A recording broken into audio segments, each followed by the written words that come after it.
What existed for me was okay, man. How am I going to fucking make this work? And all I knew back then was hard work. The only way anything gets accomplished. That's all I heard back in those days. You got to work hard. You got to work hard. I'm not getting how to. I can't get this paragraph. I can't remember what the fuck's in this paragraph to pass this test to get in the military. Read again. Still not getting it. Read again. But if you're not getting it, write it out. And that's how I started learning. Okay, well, I can't. I got to write out everything I do and then write it out again and write it out again. And guess what happened? I got it. I got it. I can't swim. I'm negative buoyant. Go back again. I can't swim. Go back again. Go back again. Go back again. I got it. I realized if I keep going back and going back and going back until the just becomes your mind was safe. Okay, we're going to figure it out because he is not going to stop. It's not like I'm going to try one more time. No, I'm going. It's just like alarm clock goes off. Boop, we're going back. I can't read right. We're going back.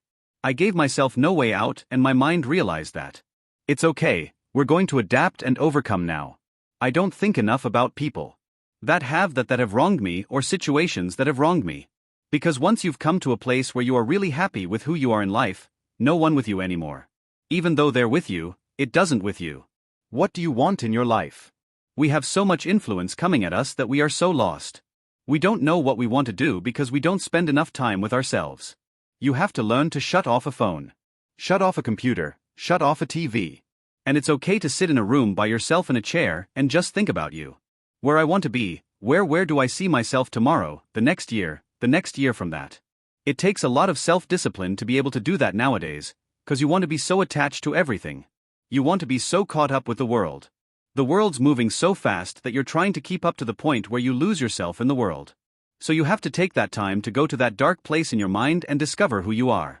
When I arrived at work after my 9-mile run, I took one look at my classmates, and it was obvious that we were all suffering. I was the most experienced medic on the base, and some of them came to me for help with shin splints and stress fracture symptoms. One had been concussed, and all of us have sore necks because when you are falling from 3 to 4 feet with a helmet on, your neck muscles get worked, morale is low, everyone was dragging, and our esprit de corps was nowhere to be found when we were instructed to line up and start hammering out push-ups. Smoke jumping requires a lot of upper body and core strength.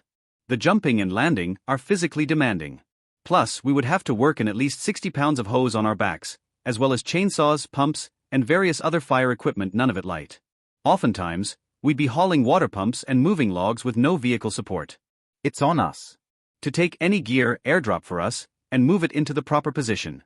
To help prepare us for that, the instructors unleashed a steady onslaught of push-ups throughout training, among other strength-building workouts and calisthenics. There was no telling when or how many we'd have to do each day. We just knew they were coming all day long. That morning, our form and cadence were all over the fucking place. Some of us hammered them out with ease. Others suffered and were clearly demoralized. After we finished, I gathered the group and told them that when it came time for the next set, we were going to do it differently and work together. A short while later, when one of the instructors called for push-ups, everyone waited for me to hit the floor first. Sounding off in military cadences serves a few purposes. It helps you breathe, releases a shot of adrenaline, and builds up morale. To the uninformed, it may look and sound like unnecessary rah-rah. But if you're part of an exhausted, physically and mentally taxed team, that kind of camaraderie turns something monotonous and brutal into an empowering rite of passage. You aren't even doing push-ups anymore. You are becoming one with the team, merging with a common energy force, and that helps everyone stay on course to get through each day, each module of training. We all grew to love those push-ups. It felt good to be at the top of the class when it came to physical training, but my struggles didn't begin and end first thing in the morning. Before beginning PLFs each day, we had to suit up in our Kevlar jumpsuits in under 3 minutes. And given that my body was still healing post-surgery and that everything we did was outside in below freezing temperatures, I had some complications to deal with. I struggled to get down on my knees and my old friend Reynolds was back with a motherfucking vengeance because I couldn't use the heated gloves during training. My fingertips lost all dexterity within minutes. I couldn't feel them or all the little zips, straps and snaps. So it took me longer than everyone else, much longer than the allotted 3 minutes, to slip into the suit, secure my reserve chute on my chest, and cinch my ditty bag between my legs. The young guys got a kick out of watching me struggle to get dressed. For the first time, I looked my age to them, and they gave me a boatload of shit, but come PT time, they always kept their mouths shut because they knew I would be bringing the pain. As usual, the PLS recruited every one of us. The unforgiving cold made the ground harder and our bodies tense and more brittle, which magnified the misery. Whether we were jumping from a 12-inch ridge, a 3-foot platform, or climbing up to a different platform, swinging out on a trapeze and letting go. It was all about building muscle memory so we could embody what the instructors called the proper landing attitude. When most people jump off anything high, they have a reflex to spread their arms and legs and look down as they drop. We were taught to keep our bodies in a tight formation, feet and knees together. Pinning the legs together allows you to distribute and absorb the impact. We weren't trying to stick the landing. We'd be moving much too fast for that. We practiced hitting the ground and rolling to one side. As every jump provides different elements and conditions, we had to be comfortable rolling right and left, forward and backward, and we alternated our reps. None of this was brand new to me because I was one of the few rookies with prior jump experience. I jumped from a variety of altitudes and aircraft with a reasonably wide range of gear, but I hadn't jumped on a static line since my Navy SEAL days, and it did take time for me to get my technique together. Everyone had a more challenging side, and because I was so concerned about protecting my left leg from direct impact, my hip and ribs took a beating whenever I rolled left. I absorbed the escalating pain because Dr. Gourmand's words were still attacked to the bulletin board in my brain. If the leg wanted to break, it would have to wait for a real jump. No matter how purple and swollen I became, I wasn't about to expose the tibia on a jump from a metal platform or the arc of a janky trapeze. That probably explained my general lack of fluidity. After each PLF, the instructors critiqued our form, and the word I heard the most was clunky.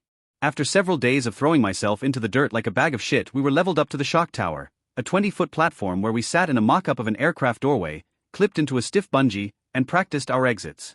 The exercise included a 10-foot fall, arrested by a sudden snapback that delivered a kiss of mild whiplash.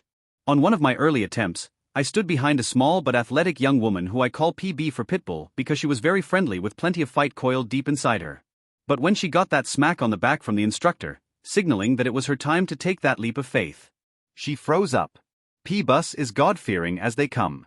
I watched my tongue around her because profanity made her uncomfortable. Bold Crew 2 Goggins would have continued cursing like the sailor he was and forced her to deal with it. And when fear paralyzed her in the middle of an evolution, he may have laughed out loud. However, while my inner savage was alive and well, I was no longer that guy. Back in SEAL training, I loved when people froze up and quit.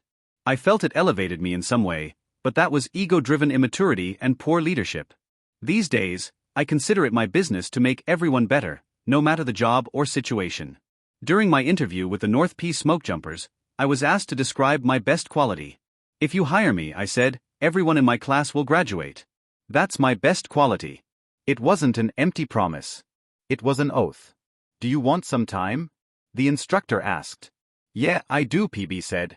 One of the elements that made me want to work with this smoke jumping crew was their acceptance of and respect for every individual. Although there were standards to be met and exceeded and they did push us to excel, they understood that everyone has a process to work through. However, I know from experience that more time to think would not help Peep in this situation. Watching her felt like I was seeing myself in the surf zone at the beginning of my second Hell Week, looking like a stag frozen in the glow of an armed Russian 18-wheeler. I could tell from the vacancy in her eyes that she wasn't having much fun anymore and that this jump petrified her, but some fears must be conquered immediately. The only thing that could possibly help BB in that moment was to stop thinking, look her fear dead in the eye and jump anyway. When she backed away and suggested I take her place, I shook my head. Don't do that shit, keep your ass in the fucking door and reset. My profanity cracked a spell and we locked eyes. If you freeze up now, it will happen again, but up there when it's real. So when you get to the door, as scary as it is, sound the fuck off to get your adrenaline going. Focus on the horizon, and when that smack on the back comes, slingshot your ass out of here. She nodded, determined, got into position, took a deep breath and yelled, "Am I clear?" "Get ready," replied the instructor, and the instant he smacked her between the shoulder blades, PV became a cannonball. My leadership style in Fort St. John was chameleonic. To some of my classmates, I was their medic. To others, I doled out tough love in the heat of a difficult moment. I competed with the best athletes to make them even better, and I took calls at night from those who didn't think they'd make it to graduation. But I'm not sure how many understood that I too was in danger of missing the cut because of a certain skill that I literally could not grasp. Unlike military paratroopers who almost always jump into terrain with few, if any, natural obstacles, smoke juggles have to land in tight drop zones. In ground school, We were taught to seek out alternates when mistakes have been made or winds shifted, and that primary DZ remains out of reach. There are times when you simply can't make the DZ, and with forests in every direction, it is inevitable that one time or another, we will land in the trees and nobody will be coming to save our dangling asses, which is precisely why we do let down training. We all carried 150 feet of nylon webbing in one of our leg pockets. That was our emergency let-down line. We were taught to tie it off overhead on our canopy's high riser with a series of half hitches, then use it to rappel down safely theoretically. It wasn't as easy to execute as that might sound, because when you're dangling by a parachute and wearing a helmet, the angles make it difficult to see the riser you're working with over your shoulder. And just because you are caught in a tree does not mean you will stay in that tree. It's best to get the fuck down to earth ASAP, which is why this was a timed exercise. We were to get it done in under 90 seconds on both the right and left side come test day, or we could forget about jumping at all. I didn't come close to making the time on my initial attempts because I couldn't feel the webbing. We must have done a dozen daily reps for weeks, but the weather stayed cold and my hands would not cooperate.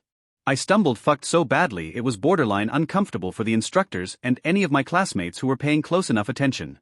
Despite my age, everyone had the highest expectations of me. I'm supposed to be able to do any fucking thing, and I was still over 30 seconds too slow with test day looming. Once again, my struggle was on display for all to see. But I never hung my head. Everybody stumbles on something at least once damn near every day in that training. And we all have things to work on in life. That's how it should be. When you drop your head, you are sending a direct message to your brain that you don't think you have what it takes to get better. That makes it much harder to focus and succeed.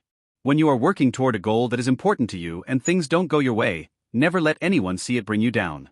Don't give motherfuckers the satisfaction when your head's down, you can't see where the fuck you need to go or what needs to be done. And if you need help, ask for it. Never be ashamed of it. Yes, it was freezing. Yes, I struggled mightily, but I did not sulk. I kept my head up and got to work. I practiced every night for hours. At first I rigged up a simulation of parachute risers with coat hangers in my closet, and before each attempt I let my bare hands marinate in the freezer, but they never got cold enough, so I moved the operation outside. Where I could sink my hands into the snow until I couldn't feel shit, then I stood at the base of a tree and tied off overhead. Kish came out to tie me, bundled up in 3 sweaters, 2 parkas, and multiple winter hats. This wasn't about conditioning my hands to the brutal cold. That would never happen because of knots. But by cranking out these reps for hours, my mind and body synced up. I knew exactly where the webbing was and what to do with it, whether I could feel it or not. I chopped 3 seconds off my time one night, then another 5 seconds the next. My improvement wasn't immediate or substantial, but it was steady, so I kept at it. It was not easy to maintain a positive outlook and commitment to work in the training upwards of 18 hours every day for 6 weeks. There is a reason smoke jumping is a young person's game. I arrived in great shape, but I was using my body in a way I hadn't in years and the tournament was unrelenting. I was also mentally worn down. This was not the most challenging training I've been in, but it was an intense struggle because I was a lot older and no longer who I used to be.